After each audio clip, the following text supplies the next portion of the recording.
Hello and welcome to a brand new episode of my podcast, Happy Days, with me, Callum Church. Today, I have a guest episode for you where I'm joined by the fantastic Pete Cohen.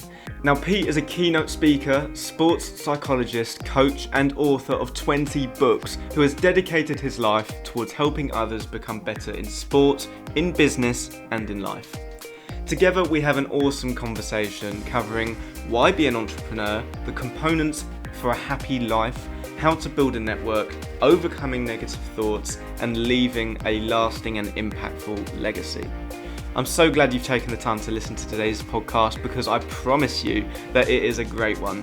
If you want to connect or contact Pete online, you can check him out on Instagram, petecohen.com, and of course Clubhouse. He's super active on there. So without further ado, here's Pete Cohen on Happy Days with Callum Church.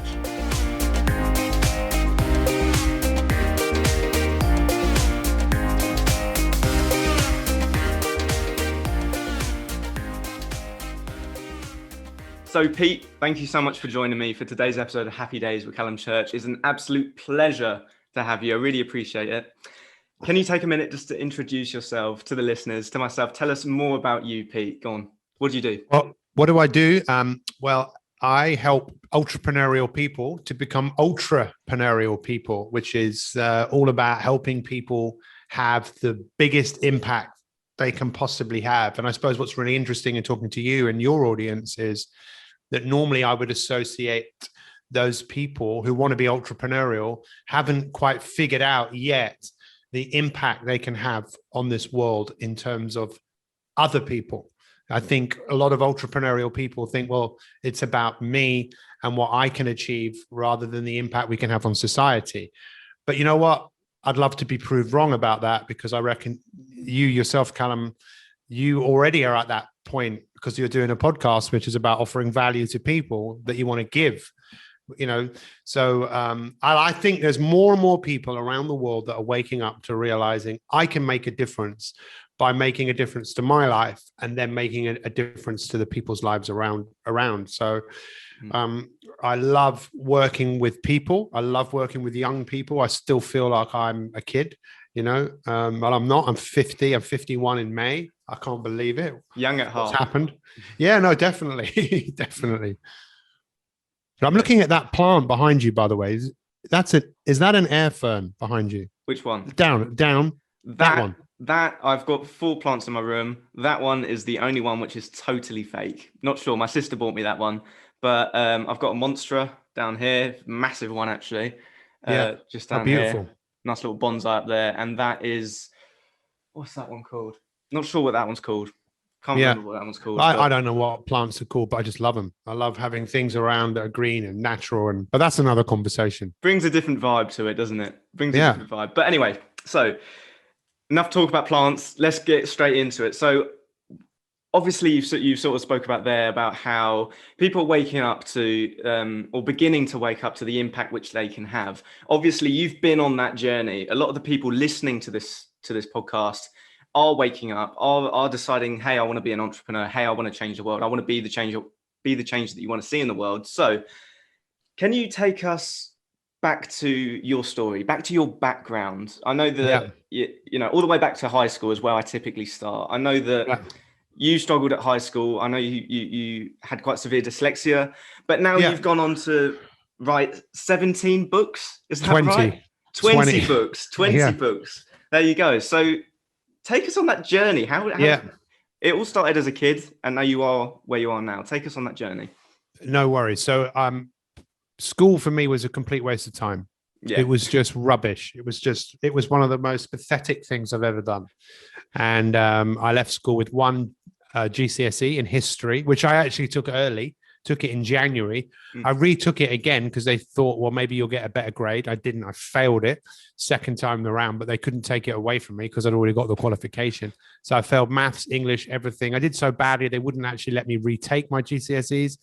But I was lucky because I had parents that really just kind of were very encouraging. They didn't push me, but I still had a desire to, I don't know, I suppose to learn. I don't really remember So I kind of found my way into a course that was on recreation studies, leisure studies. Then I kind of found my way into university. Well, it was a higher education college, which became a university. I studied sports science. I became a personal trainer. And, I wasn't chasing. What I was chasing, I was running away from where I was, really. Yeah.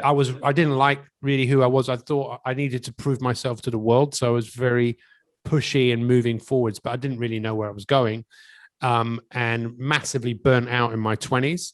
But at the same time, I managed to forge a career on television. Was on television for about 12 years. I had my TV show on Discovery.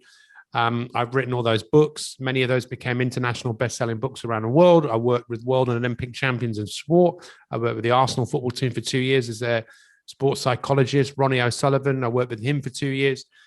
And, it was all fun. And well, I think it was fun at the time, but I didn't probably enjoy what I was really doing because I didn't really know where it was going. Mm-hmm. So as I've gotten older, I've learned how to become a bit more secure about myself and realized that the problem was it wasn't me. The problem was the world I was trying to fit into. That right. I was never going to fit into that world. I never want to conform. I hate conforming. Mm-hmm. My idea of hell would be a 9-to-5 job. I want to do things my way, but it took me years to work out that I can. So yeah, that's a kind of a little bit of a potted history of Pete Cohen. Do you think that desire to not conform, not live your life in a cookie cutter sort of style, I say, do you think that had a big impact on your journey on becoming an entrepreneur and where you are now? Yeah, definitely. I mean, honestly, my idea of hell would be you've got to go and do a job now and you've got to do a 3-hour shift. It's like, no way. There's just no way. I don't know what it is about me, but I actually believe that if you look at what the word entrepreneur means, which I have a problem even sounding that word out, and let alone spelling it, I still can't spell it. That what it actually means, a lot of people think it means someone who's going to take a risk in the pursuit of profit. Actually, that's not what it means. That is a meaning of the word, but it has a much deeper meaning. And I learned this from someone who told me that what it means is it comes from an ancient Indian Sanskrit word, which means a motivation to do something, a need to do something. And entrepreneurial people, that's what they have. So a lot of people who have jobs think they can't be entrepreneurial. I think for me, entrepreneurial is someone who goes, there's something I just got to do, something that me and only I can do, because that's the thing about all of us. There are certain things that only we can do because there's only one of us. No one could do exactly what we did because they're not us. So, but I am prepared to take risks. I was 9 years old. I went down to the paper shop. My brother was earning money. He was 4 years older than me. It really pissed me off. I was thinking, how's he earning this money? I want to earn money. So I went down there. I asked a question, because that's what entrepreneurial people do. They ask a question. The question was, excuse me, how old do you have to be a paper boy? They said, I was 9. They said, you have to be 11. And then the guy brilliantly said to me, how old are you? I went, 11. Yeah, he didn't ask me. He didn't go and get your passport. I didn't have a driving license. So I did a paper round, and then I realized, what? I could do 2 paper rounds. I could do 3 paper rounds. I was earning more money than my brother, and then I realized I could earn more money by doing more jobs. And, I accumulated. I didn't actually accumulate anything because all the money I had, I just spent. I didn't understand money. I don't know about you, but for me, money was just for one reason, to spend it on things it was mainly records and then alcohol when I got a bit older, like many young people do. But yeah, no, I think there's an entrepreneur in all of us. And I also think there's a rebel in all of us, because who likes to be told what to do? All your young listeners, I imagine if I said to them, go tidy your room, how many of them would go, no? Who are you to tell me? I think we rebel against being told.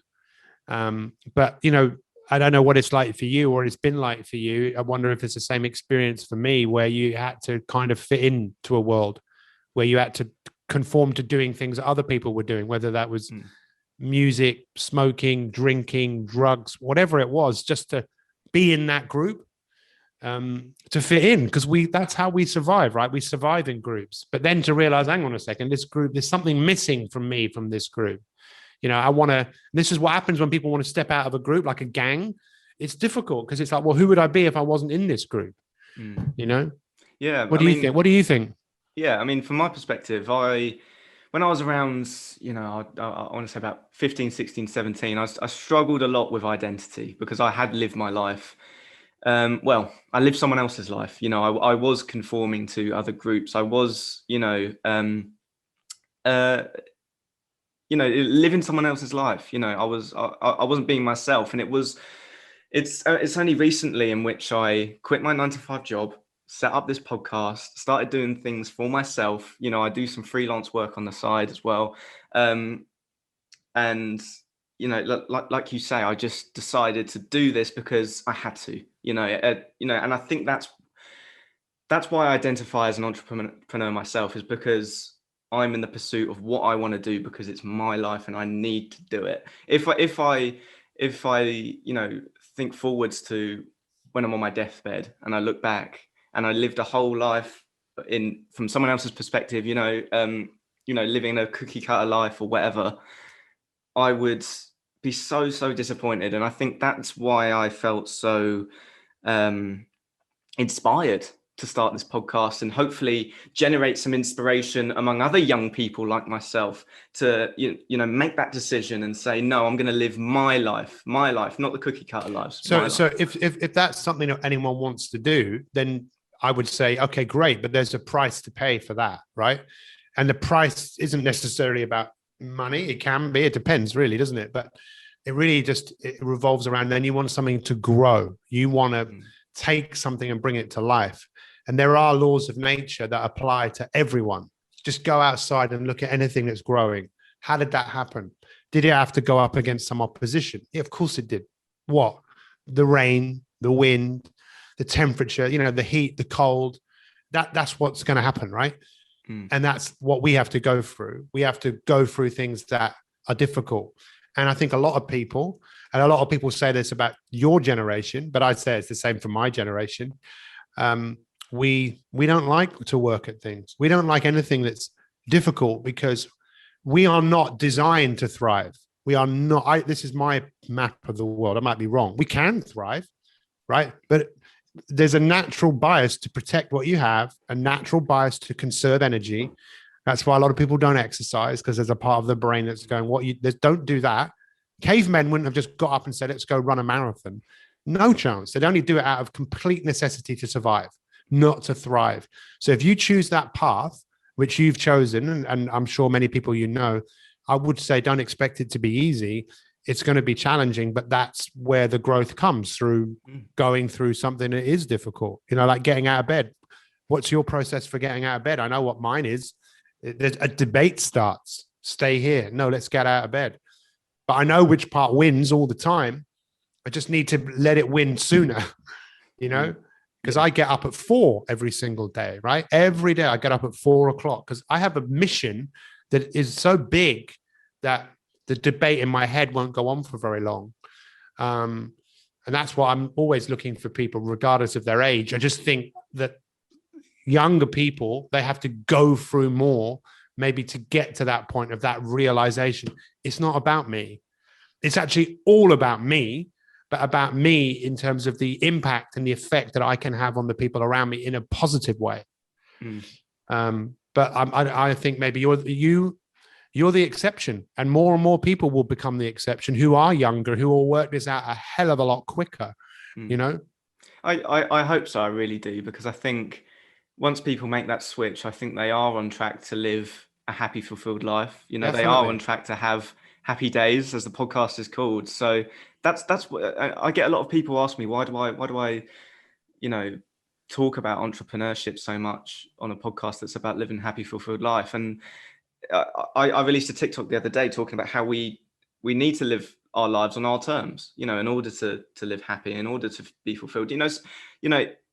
Living as an employee or entrepreneur or whatever it is, that can work for some people, but for me especially, and for loads of people that I know, entrepreneurship is the way forwards. And I think one vital component it's a way Sorry, go on. No, you carry on. One component of I think one vital component of a life which is fulfilled is growth, right? And I think, through entrepreneurship, it opens us up to so much more growth, So there's a guy called Tony Robbins. Have you ever come across Tony Robbins? Of course, yeah. Right. So, I studied psychology, left university.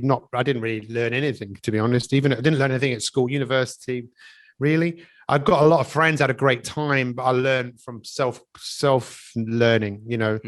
I've written 20 books. I've read so many, even though I don't actually particularly like reading. I prefer to listen, but reading is a challenge, so I like to do it. And Tony Robbins, he's given a very popular TED talk. It's one of the most watched in history.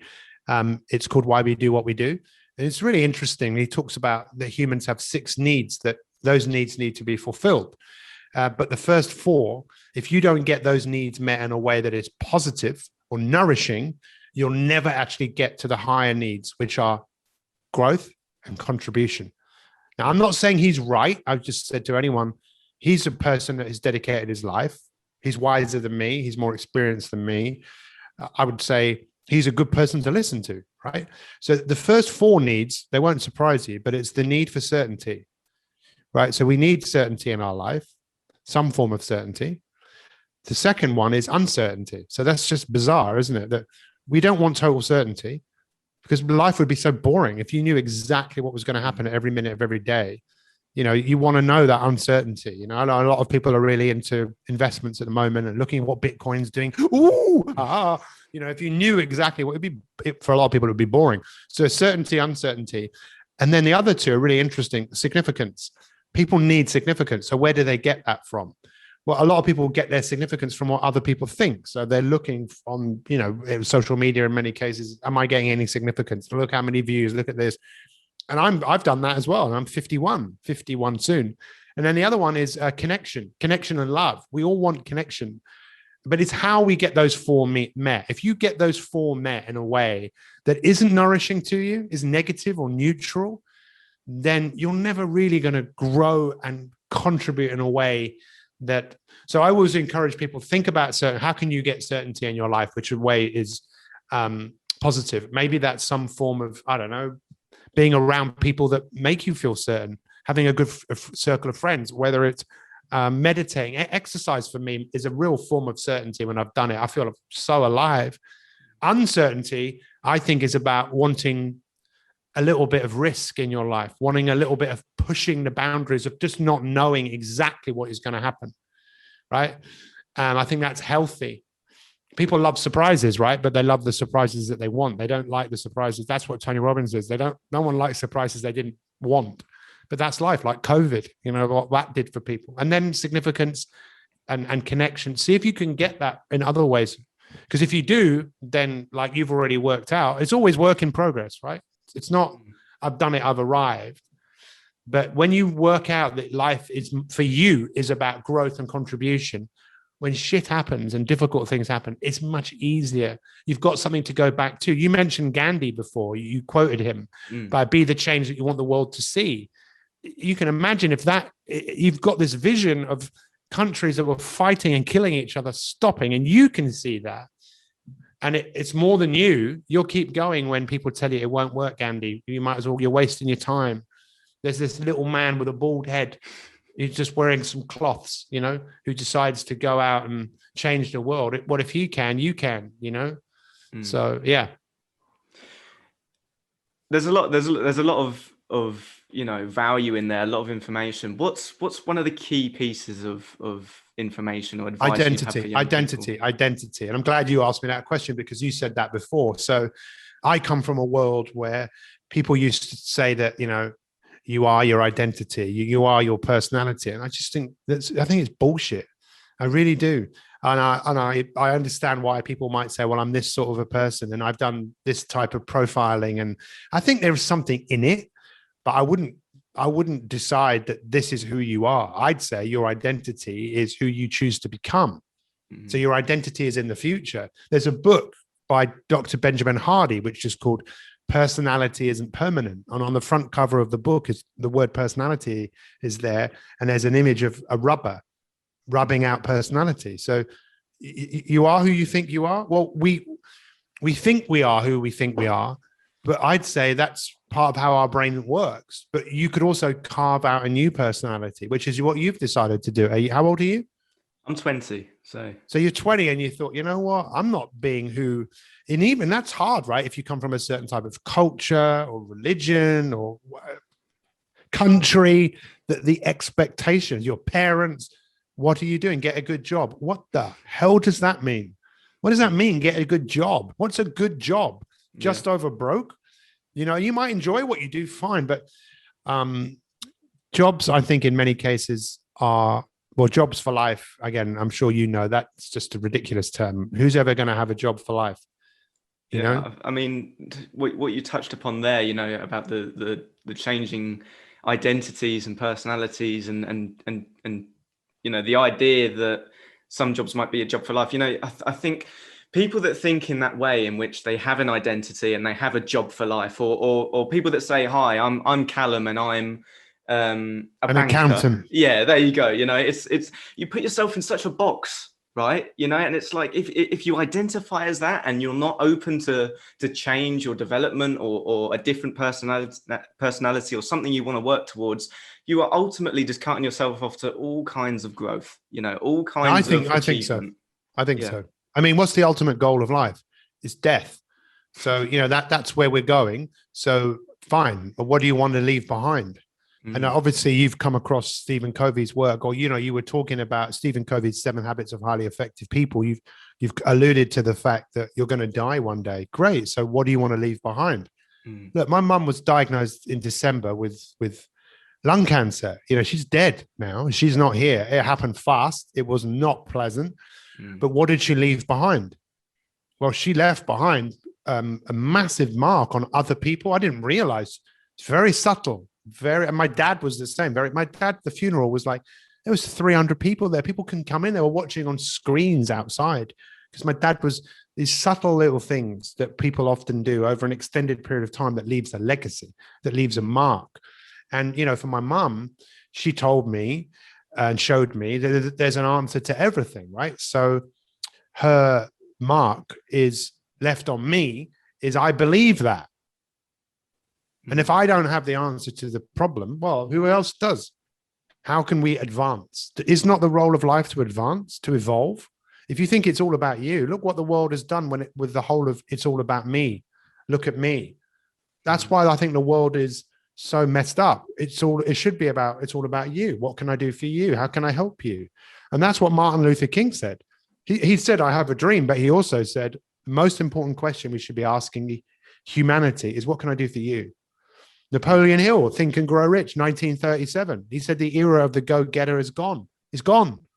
Okay. I don't know how people have got that message, but it's the era of the go-giver. That's what he said. How can I give? How can I serve? How can I leave this? Well, that's why the New Zealand rugby team are the best sporting team in history, because everything is about legacy. We leave the team in a better place than when we started. And I think if we all have that attitude, how can I leave this earth in a better place than when I came here? What, you know, when you leave, your podcasts will still be here. People will still listen to them long after you're gone. They will still be here, I'm sure, unless man destroys the world, which is always a possibility. But I have hope for humanity. I don't know. What about you?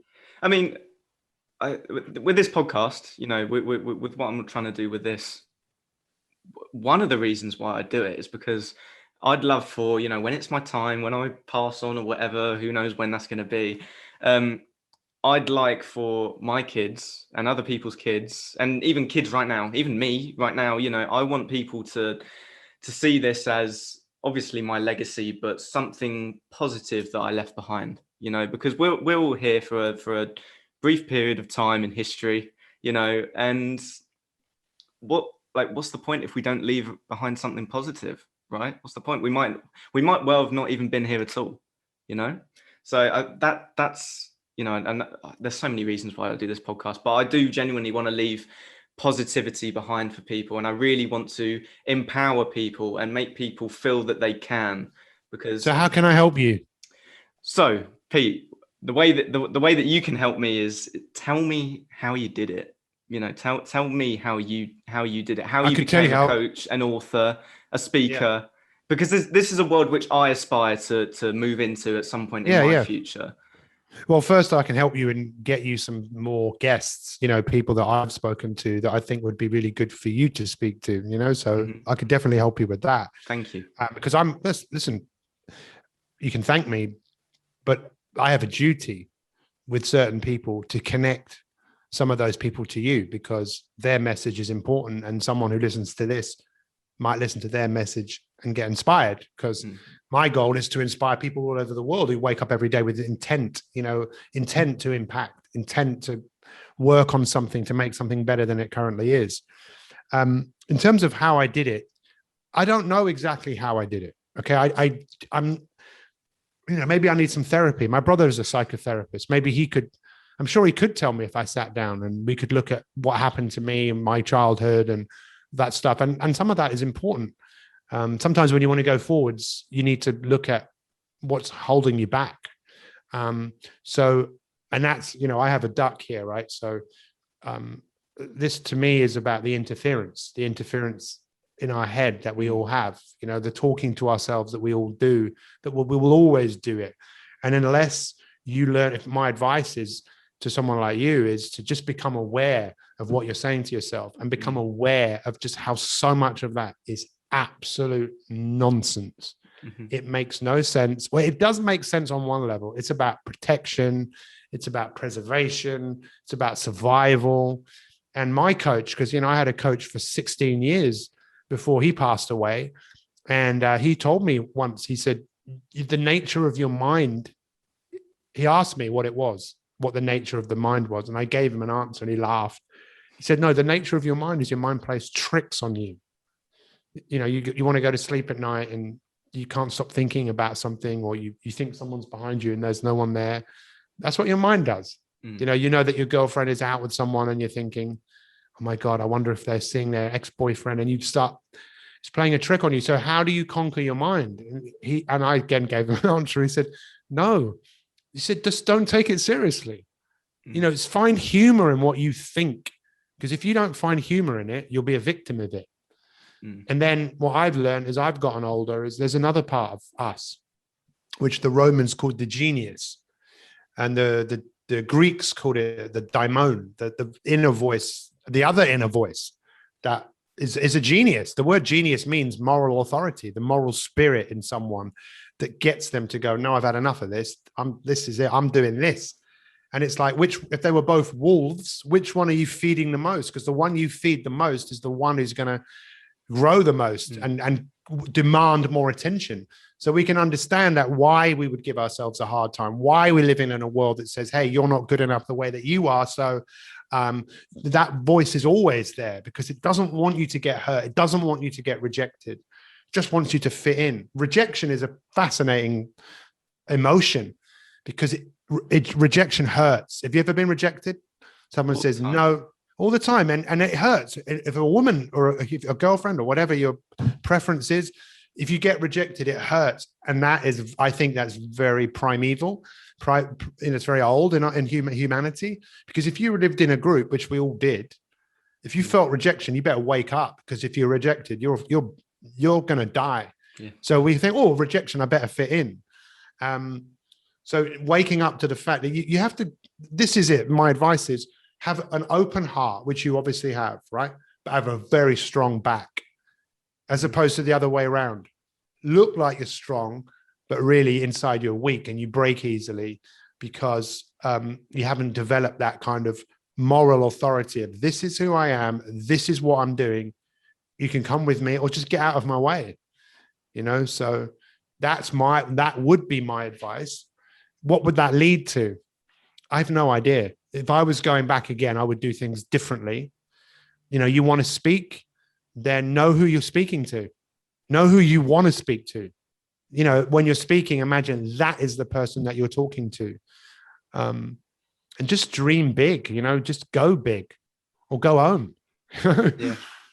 Yeah. I mean, I've got a hopefully a long time ahead of me. So hopefully I have the time to put these things into practice. And, I really hope that I am, up there with the Tony Robbins and up there with the Pete Cohens, and doing something that's that's positive, and you know, I think my audience is young people, because that's, you know, what I best relate to, what other people best relate to me as, and hopefully we can grow. But that's going to change together. because when this comes out, I'll share it.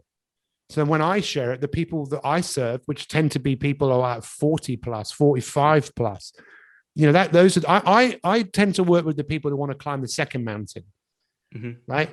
The first mountain, which I'd be saying to your generation, is don't even climb that mountain. Or if you want to, it might be fun. The first mountain of, fame, fortune, recognition. You know, you might enjoy climbing that mountain, and a lot of people do, and they go, "Well, is this all there is?" The second mountain is for people that have done a lot of that, and they realize, "I want more. I want more." But what I want more of is more fulfillment, more giving, serving.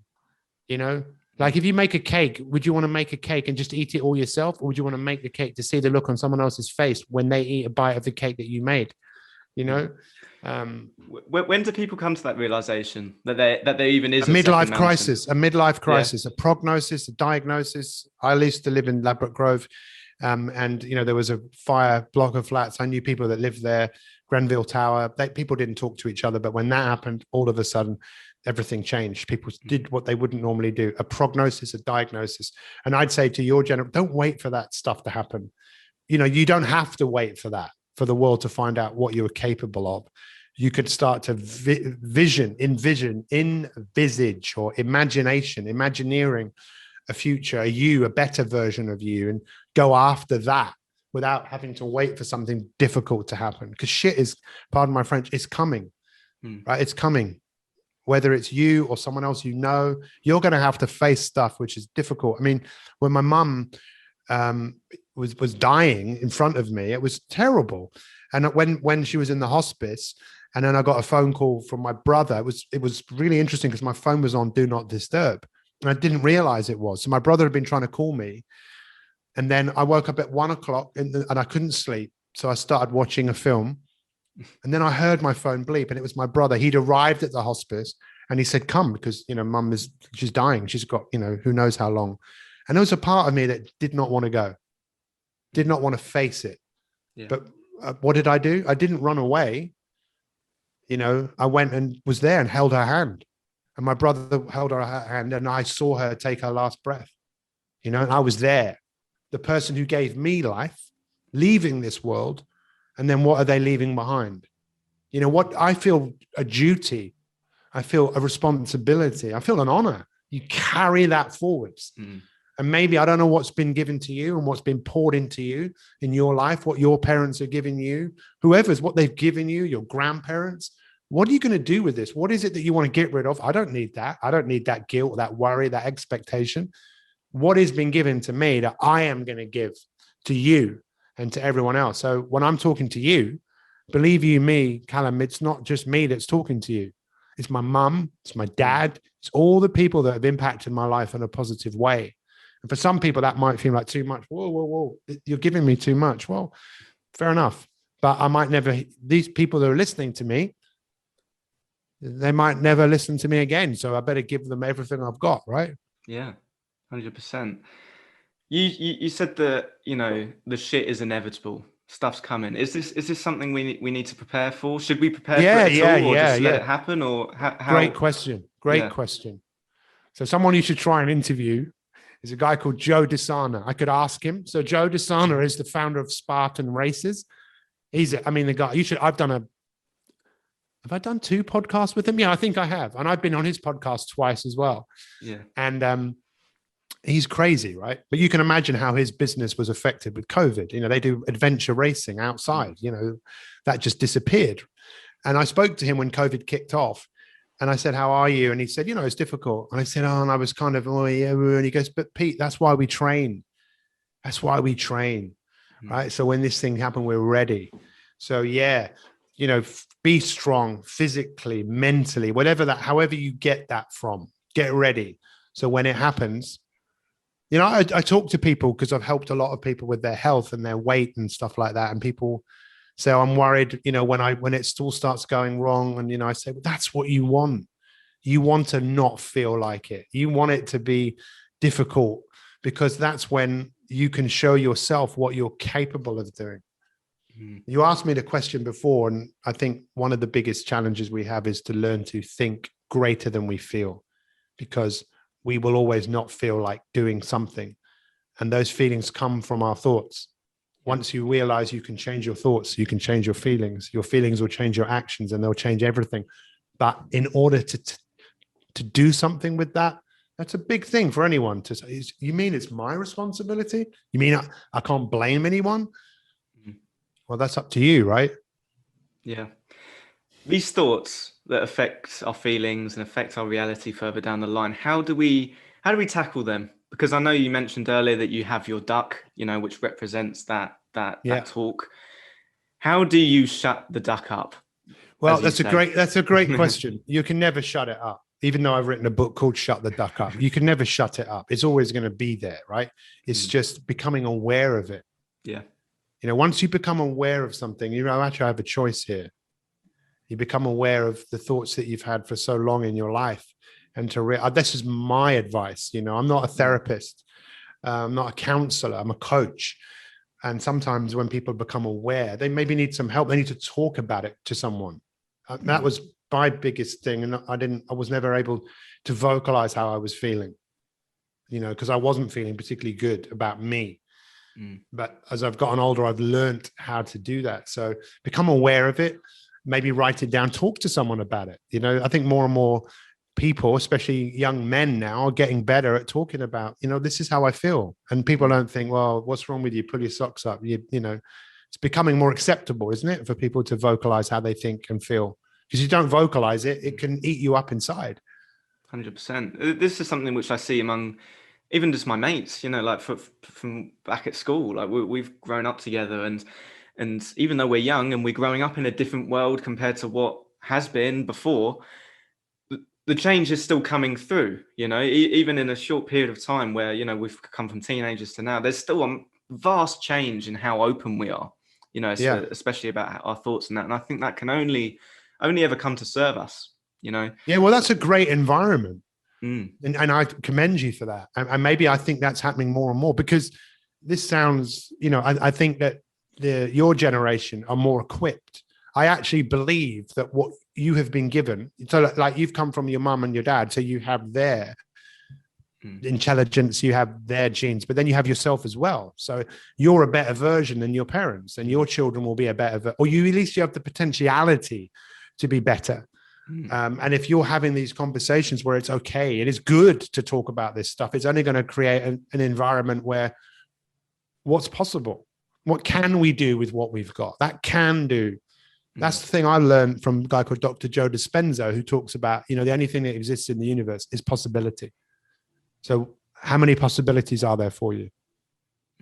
They're endless, regardless of what someone might tell you. There's still possibilities, right? I love that. I love what you just said about how it's all our previous generations within us. It reminds me of the final act of The Rise of Skywalker, if you're a Star Wars fan, where all the Jedi live within Rey, or in within Rey. That's so empowering, but it's true, right? You are better than your parents. You're better than your grandparents. You're better than your great grandparents. All the way down the list of all your ancestors and family. And that if people listening to this podcast right now can really grip that and hold that within their minds, I think that just goes to show the power of what you can do with your lives, Well, I saw Star Wars in 1977. I was 7 years old, and I sat in the cinema like this. I just couldn't believe what I was seeing. Just what a fantastic film it was, but just that whole concept of the dark side and the force that is within all of us.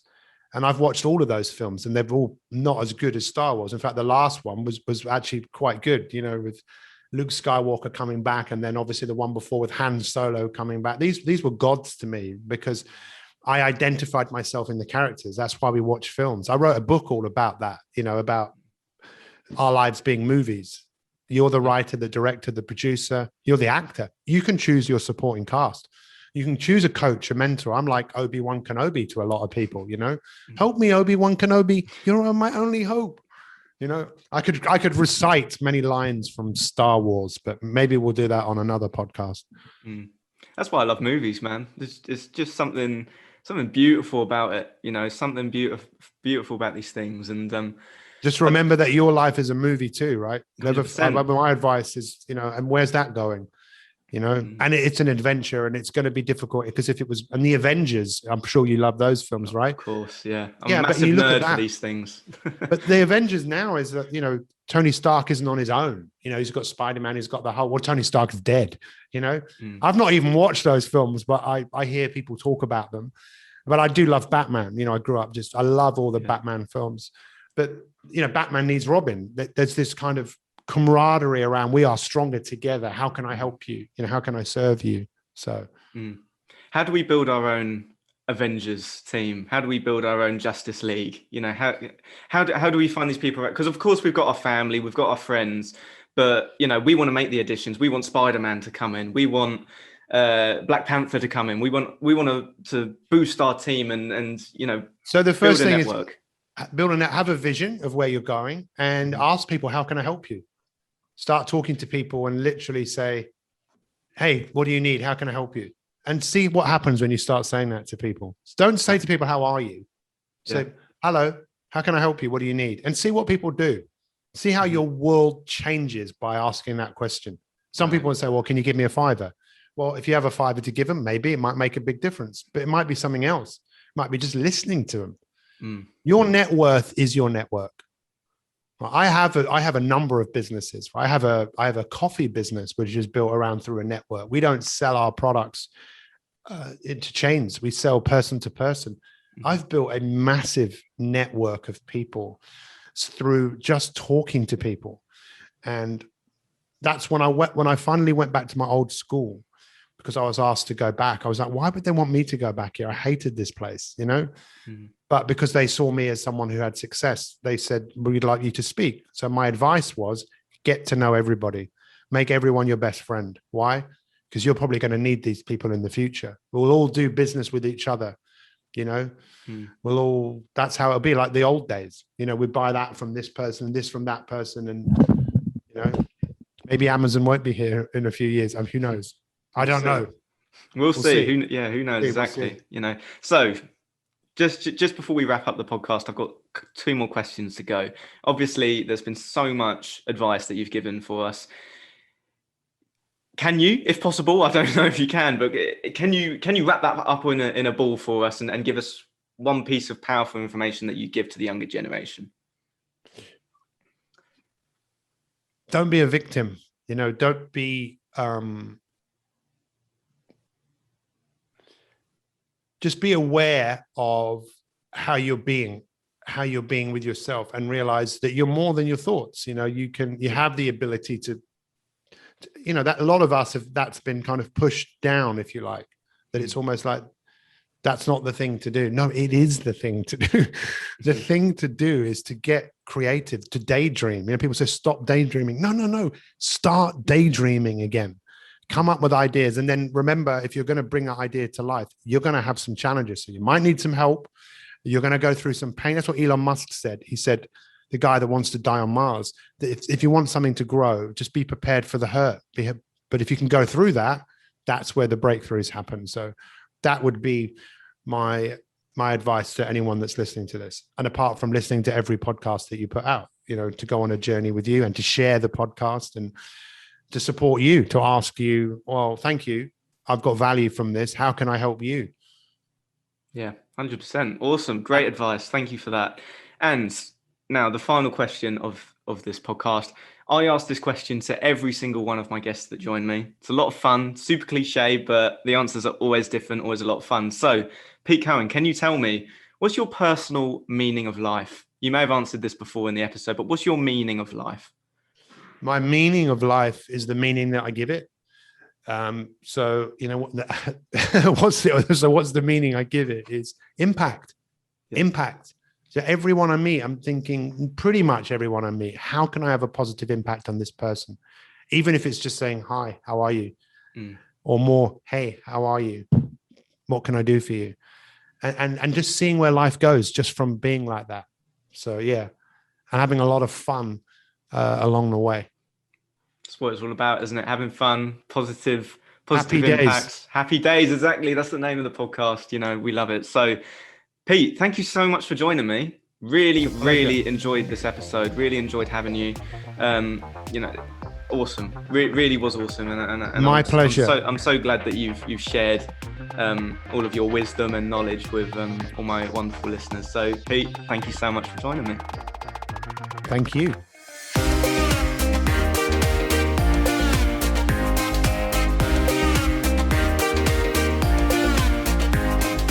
So there you go. That's the end of the show.